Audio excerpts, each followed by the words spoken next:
Before we get into the video, I would like to take a little bit of time to tell you about Humble Bundle. Now you might be thinking,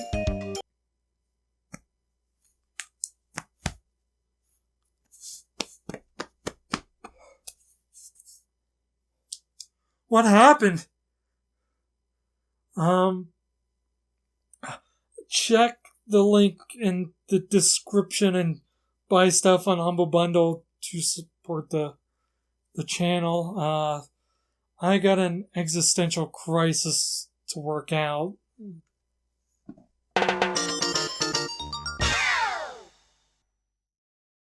Long before Yakuza became the standard for the free-roaming beat-em-up RPG, exploring the streets of Kamurocho and beating up gangs for money just so you can spend it on food, there was a relatively obscure NES game that pioneered that frontier nearly 2 decades prior.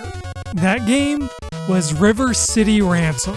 But whereas Yakuza eventually broke past its cult status to become what is quite possibly one of the most celebrated IPs in the modern era, River City Ransom never really managed to achieve the same accolades, even among early NES beat-em-ups such as Double Dragon or the meme-tastic Bad Dudes. I'm bad.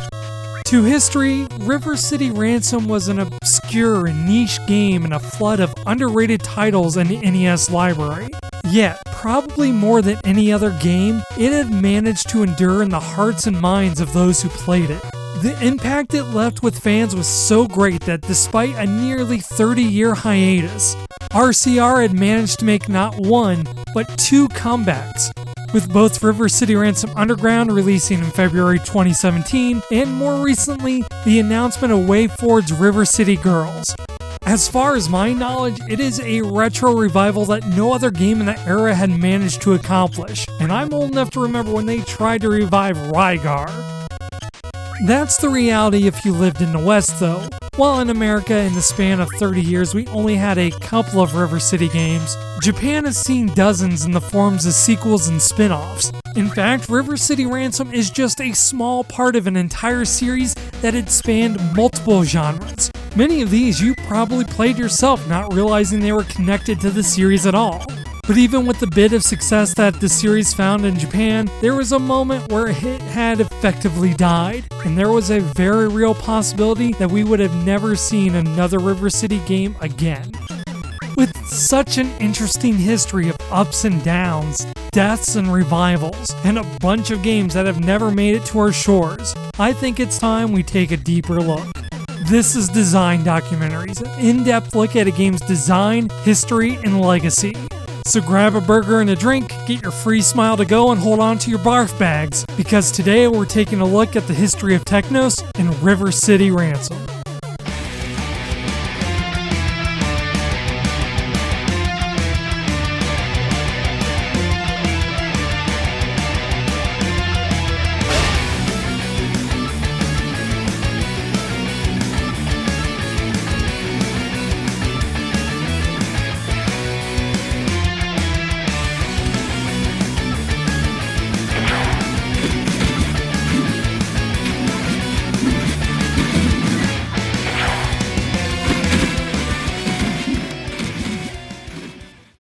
Before we step foot in River City, it's important that we take a look at the history of its developer, Technos Japan. Founded in 1981, Technos was a small Japanese development studio. And by small Japanese development studio, I mean 3 developers formerly out of Data East working in a one-room studio apartment, obviously based in Japan. Even though you probably haven't seen the name Technos in quite a while, it probably still echoes in your head from some of their most prolific games in the 80s. The first of which was Minky Monkey? Yeah, you remember that one? It was also responsible for games like Karate Champ, a game with such bad hit detection, it didn't even make contact with my 72-pin connector properly. Though, to be fair, a lot of these were NES ports handled by their publisher Data East, not Technos themselves. During that time, Technos was primarily an arcade developer. Arcade hardware was much more advanced than what the home consoles could handle, which was why they were pretty notorious for inadequate ports. Really, Karate Champ was actually a pretty landmark title, being one of the first fighting games released and one that would popularize the genre. with later versions featuring a player versus player mode, and that would go on to inspire games like Street Fighter and Mortal Kombat. And that wouldn't be the only genre that Technos would pioneer. They made a little game called Renegade, which was the grandfather of the quintessential beat-em-up. While certainly not the first one to come up with the concept, it was the first one that took place on a 3D plane instead of a flat 2D platform, featured a heavy emphasis on urban environments, had combos and grapples, basically everything that had become a standard in the genre for decades after. But if you know Technos from anywhere, it's probably from their best arcade game, Super Dodgeball.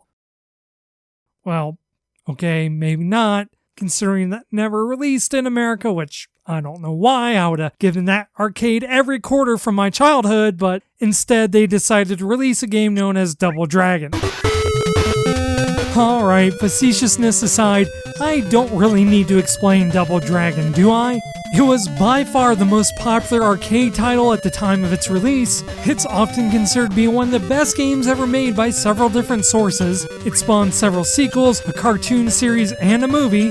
Not to say that those were any good, even though I think the movie kinda has a charm to it, but just to illustrate what a massive success it was for Technos. And it was that success that gave the company the fame and fortune to essentially make anything they wanted.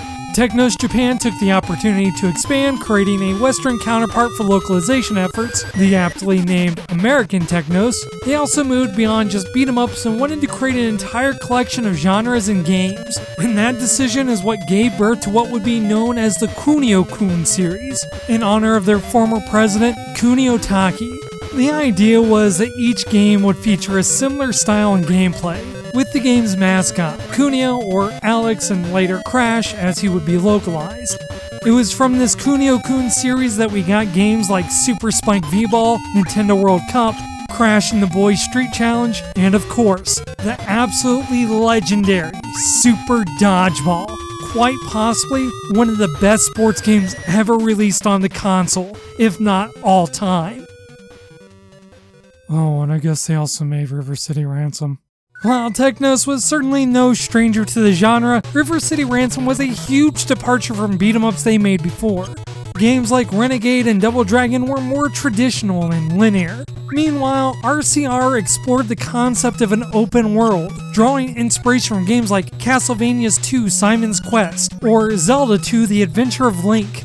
Also pulling from those games, River City Ransom had explored RPG elements, which at the time was pretty neato. The concept was you would travel around the map fighting different gangs in order to find clues, and also taking their hard-earned change. You can then use that money to buy food to increase your stats, or customize your character with equipment and special moves, then beat up bad guys in a punches to profit gameplay loop. There's also a story where your school's being ransomed by some guy named Slick, or Simon, I guess. But the real narrative is the one that teaches you that the best thing to do is invest in yourself.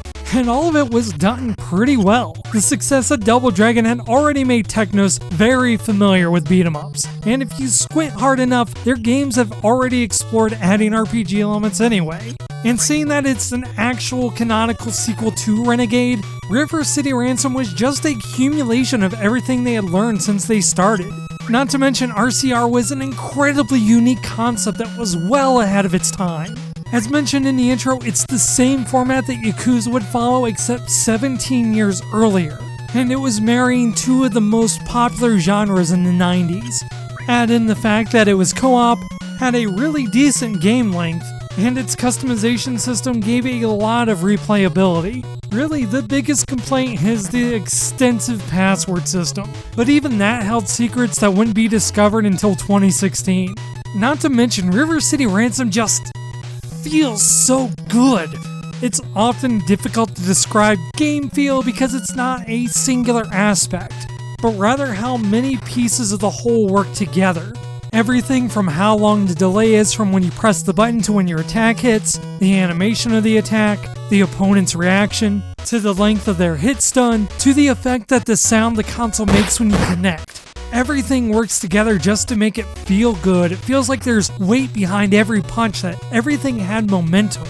In their era, Technos was the masters of game feel. They knew exactly how to make their games feel satisfying to play. Very few things could compare with Super Dodgeball, running up with a skill shot, nailing your opponent and just seeing him wrap around the screen twice before rolling on the ground. It just, it feels so good! Yeah, eat that ball! Nearly every game after their earliest titles just felt good to play. Compare that to The Adventures of Bayou Billy, which released the same year as RCR, produced by all means, a bigger developer. Your fist just sort of appears and the enemy kinda winces. It never really feels satisfying to fight, which, considering that's primarily what you do in a beat 'em up, presents a real problem. All in all, between the unique experience that River City Ransom provided and just how well it was executed, it really was an ambitious title. Though you could also call games like Who Framed Roger Rabbit ambitious. The things that made River City Ransom unique also had to come with some drawbacks. Beat 'em ups were highly repetitive by nature, which is why they typically always function better as shorter, more linear experiences that had a lot of variety between levels and enemies, which is something that River City Ransom had lacked. When you add in the constant need to grind on top of that, it becomes a much more exacerbated issue. And then you add in the fact that open world games were not the standard at the time, which meant the game didn't really feel intuitive to play to many players. Ultimately, that could have been what contributed to why River City Ransom was overlooked. When it was originally released on April 25th, 1989, reviews were mixed, with some being particularly harsh. I'd rather sit in a vat of pulse manure than play this game. Give it to your worst enemy as a birthday present. Ouch. Though sales numbers aren't really well known for that era, it was clear it didn't come even close to reaching the sales or popularity of Double Dragon. Much like games such as Earthbound, a lot of the praise for RCR came posthumously. It wasn't until the past decade that it really started getting the accolades it deserved. Even then, it was never widely known, which is why it's considered a cult classic to this day. The poor sales is what most likely contributed to why there was never a sequel to River City Ransom, at least in the West. Over in Japan, though, they still had tons of games to choose from. While we only got a few of the Kunio-Kun sports titles, over there they got several more, including basketball, hockey, and not one, but several sequels to Super Dodgeball? What? Are you serious? Why didn't we get those? There were a few on the PC Engine, one for the Game Boy, and one for the Super Famicom. Oh, man. We also missed out on several spin-offs and sequels to River City Ransom. The first of which was Downtown Special Kunio-Kun no Jirageki da Yozinin Shugo, which was RCR as a period piece based in feudal Japan. Then there were two direct sequels to River City Ransom on the Super Famicom. Shodai Neketsu Koha Kunio-Kun was the first, featuring a more realistic style. Then there was Shin Neketsu Koha Kunio-Tachi no Banka. And honestly, these games hold up pretty well even by today's standards. By all accounts, it seemed that the Kunio-Kun series was alive and well in Japan for quite some time, even after things went silent for the series in the West. Sadly, that wouldn't be quite enough for Technos Japan. They were never able to find the same success they had managed with Double Dragon. The sequels to it never really took off, and Technos was facing heavy competition with Capcom, Sega, and the makers of Bayou Billy. By the time the Super Nintendo had released, Technos was in serious financial trouble. One of their highly anticipated sequels, Super Double Dragon, was the definition of a rush title, with a ton of content not even implemented. And their new IP, Combat Tribes, well, whatever you wish to call it, Combat Tribes didn't manage to compete in arcades and, personally speaking, wasn't really that good. Technos was able to hold on for just a bit longer by taking on the WWF license and creating some arcade games, but unfortunately it wasn't enough. In 1996, after 15 years of business, Technos Japan had declared bankruptcy and closed its doors. Their last game being Super Dodgeball for the Neo Geo. What a way to go. Except that wasn't quite the end of Kunio-Kun's story. A company named Million Co., formed by Technos' former president, had managed to secure the rights to all of Technos Japan's intellectual properties, including Double Dragon and River City Ransom. What would have been the death of the company was effectively more like a name change. For all intents and purposes, this was still Technos. And they came back in force, finally, after 12 years of waiting. After fans in the West patiently held their bated breath, we finally got the sequel we've been waiting for over a decade. Super Dodgeball Advance, released on March 21st, 2001 as a launch title for the Game Boy Advance. No longer will we be denied the wonders of dodgeball. Wait, hold on. Apparently they released one for the PS1 in Japan, which apparently had like magical girls, Monster Rancher style training, and RPG. Why didn't we get that one? Anyway, Million Co. would go on to release the GBA remakes of Double Dragon and River City Ransom. Though River City Ransom EX, as it would be called, wasn't exactly the revival of the series that many were hoping for. It was by every right a serviceable port, even adding some new features, though at the cost of a 2-player co-op. The Atlas port failed to make any sort of waves, getting similar mixed reviews to the original and selling poorly. It didn't help that the choice of box art was questionable, to say the least. The truth is, the game probably shouldn't have existed at all, or at the very least not be able to call itself River City Ransom. Armin Kasarjian, a QA tester for Atari and indie developer, had discovered that the trademark for River City Ransom was abandoned between the time Technos and Million Co. were exchanging the rights. With the intention of developing his own game with the license, Mr. Kasarjian had applied for the trademark in 2002, and he actually got it. Armin was already working on River City Ransom 2 with his indie studio, Realize Games, comprised of other volunteer developers he had known. His intention was to get a prototype of the game completed and then try to find a potential publisher. Taking inspiration from Smash Bros., Armin described the gameplay with transparent depth, simple to learn but with a high skill ceiling. However, as RCR2 was in development, Million Co. had revealed River City Ransom EX at the 2003 Electronic Entertainment Expo, not realizing they didn't have the rights to do that. By all accounts, Mr. Kasarjian could have sued, and his lawyer even pushed him to. However, he ultimately decided not to, allowed the ex-Technos team to use his trademark, and ended up pulling the plug on his own project. All because he thought it was going to be in better hands. And that wasn't the only attempt at River City Ransom 2. After the Game Boy Advance release, the series went quiet again, with some Japanese-only compilations being released on a handheld for a while. It wasn't until 2011 when a developer by the name of Miracle Kids, and you know they were cool because they used a Z, had announced that they were working on a sequel to River City Ransom, to be released on both the PC and WiiWare. Very little is known about this version. From my own research, I could tell that they were pretty passionate about the project. They had a ton of references for the old River City Ransom on their site, but the project was delayed and then ultimately canceled in 2012 for unknown reasons. But in some good news, they ended up working with Million Co. to make Dodgeball... 3 Dodgeball games?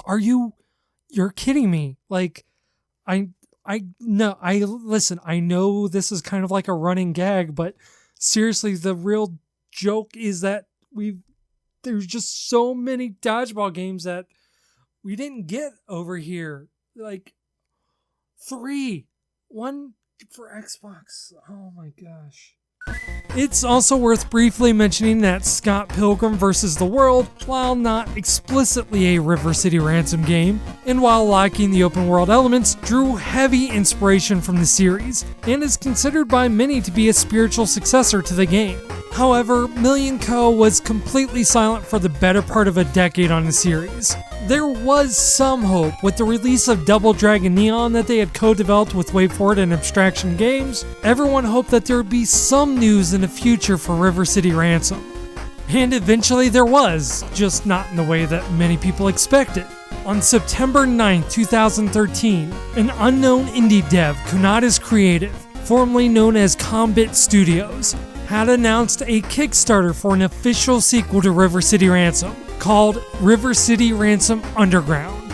This Canadian independent developer had already managed to get the license by paying for it out of their own pocket, gained the blessing of Yoshihisa Kishimoto, director of Double Dragon and Renegade, and had won an indie dev grant in May to put together rough concepts of the project.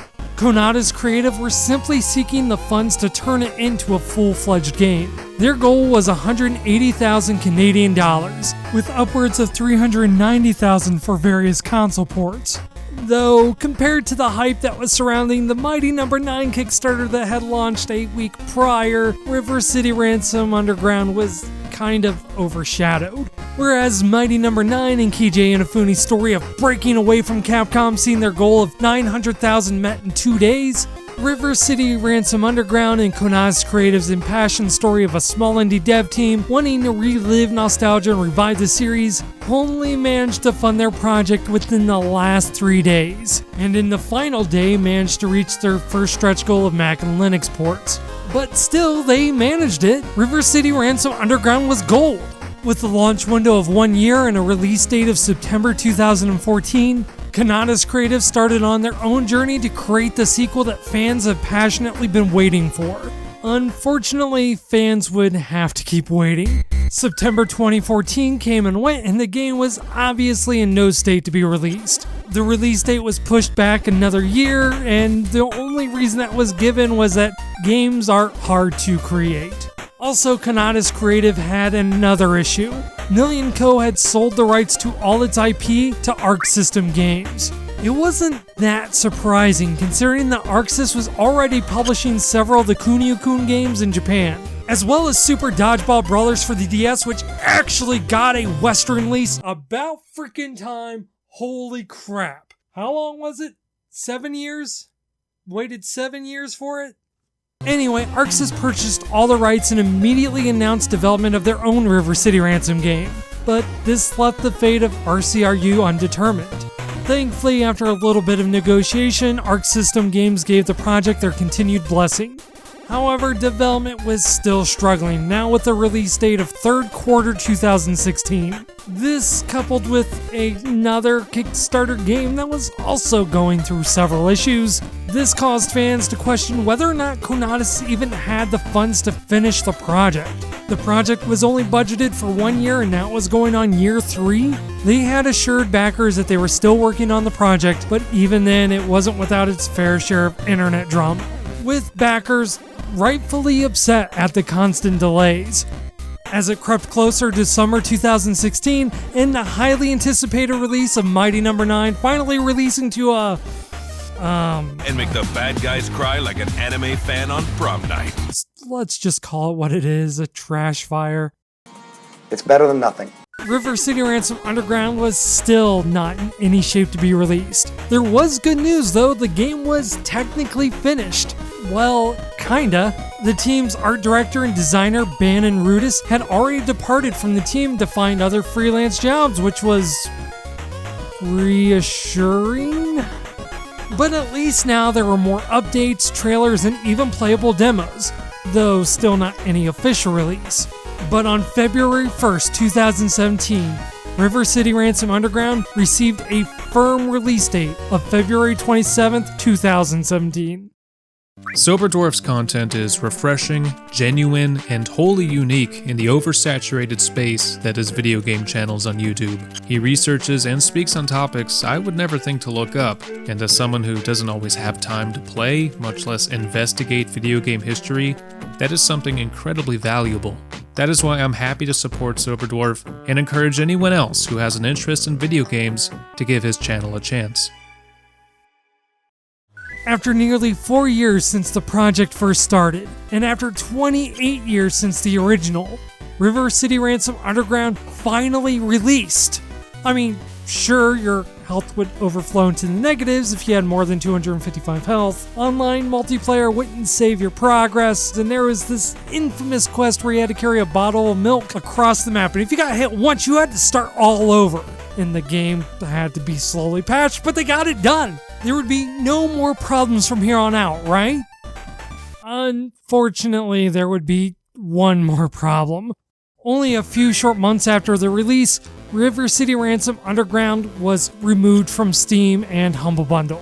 a paid-for-work composer that, while in a legal battle with another company, had started sending spurious DMCA claims to YouTubers, Twitch streamers, and game companies to remove everything regarding their involvement. Even though Konami had all legal rights to use the music, the DMCA claim had removed their game from all digital shelves.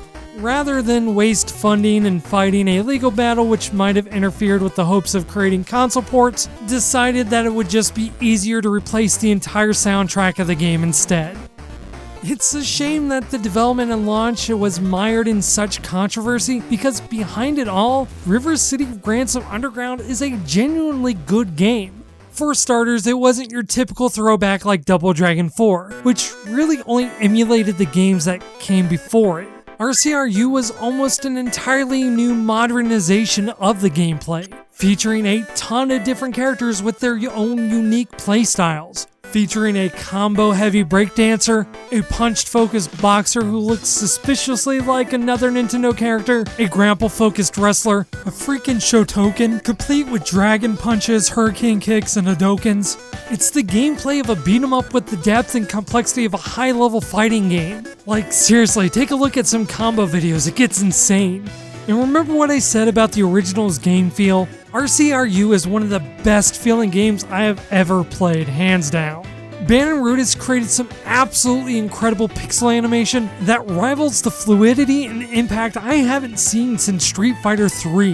The environments are well made and filled with references and minor details. They even expanded on the official and canonical lore of Super Dodgeball. And not only that, but they even released their engine on GitHub so that anyone can use it to create their own game. It's pretty clear to me that Konami's creative didn't want to make a game just to capitalize on the River City Ransom name, but it was a genuine love letter to the series. Whereas other projects might have stumbled in delivering due to gross mismanagement, RCRU took the time it did because the team genuinely wanted to create the best game that they could possibly make. In the words of lead director Daniel Crenna, said to an interview with Vice, River City Ransom Underground is giving a shit in a box. You take a box and you fill it with giving a shit. That's River City Ransom Underground. Because nobody can say that we didn't give a shit. It's difficult to say whether or not the RCRU was the success or retro revival that Konami or fans of the series had hoped for. Reviews, even during the game's rough start, were generally positive, and SteamDB estimates that it sold anywhere from 50 to 100,000 copies. So, by all accounts, it could be considered a moderate success. But it still seems to fall in line with River City Ransom's legacy in the West of being an amazing game that never quite made the waves it probably deserved. But if nothing else, the legacy of River City Ransom didn't stop there. In fact, in recent years it has only continued to grow. When Arc Systems Games had purchased the rights from Million Co., they had released several games in the Kunio-Kun series. They had their own take on a sequel for the 3DS, an enhanced remake of the original. They even made a fighting game, and considering it's made by the same people who made BlazBlue and Dragon Ball FighterZ, I would imagine it's pretty solid. We even got a fantasy RPG spin-off, River City Knights of Justice, which I actually didn't know about till I made this video, so that's something I'm gonna have to check out. Though, keeping in line of tradition of Kunio-Kun, there are still a lot of games that were exclusive to Japan. Mainly some compilations, a sequel to Downtown Special Jidaigeki, and a few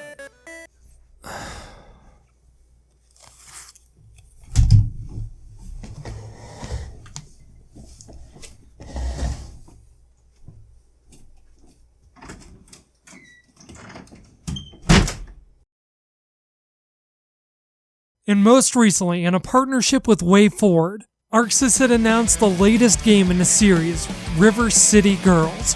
Ban and Rudis from Underground has returned to lend his creative talents to the game, and WayForward seems to be making this the sister game to the bro-tastic Double Dragon Neon. It'll be interesting to play as Cindy and Roxy, or Misako and Kyoko, though it wouldn't be the first time these ladies would grace the Kunio-Kun series, both of which were playable in Shin Neketsu Koha. Misako and Kyoko were pretty badass in that, so I'm looking forward to this version.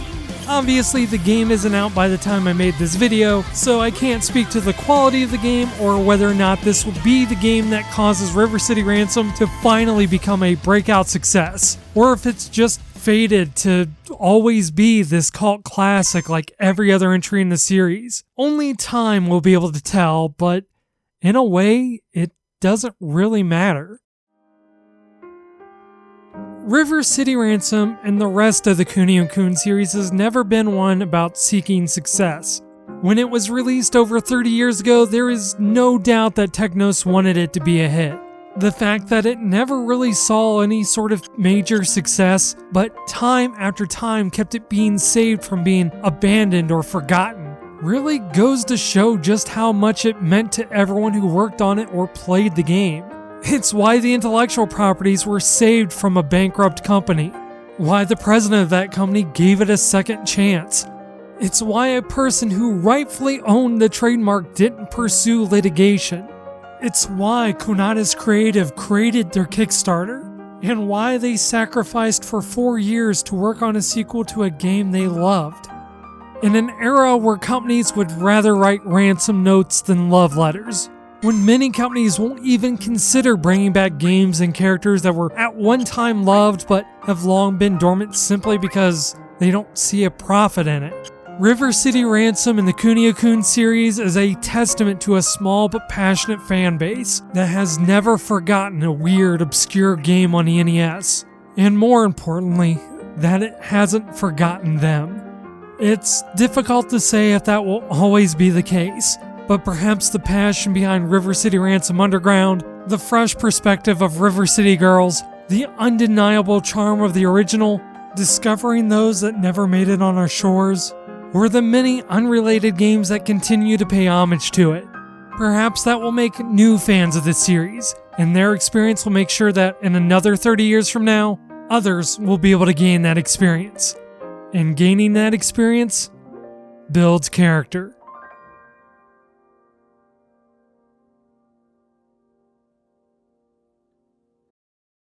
Before we end this video, I would like to thank you. And I mean you watching this video right now. Whether you've been watching for 4 years or if this is the first time you ever heard of me. Whether you follow me on Twitch or Twitter. Whether or not you support the channel on Patreon, Ko-fi, or YouTube membership.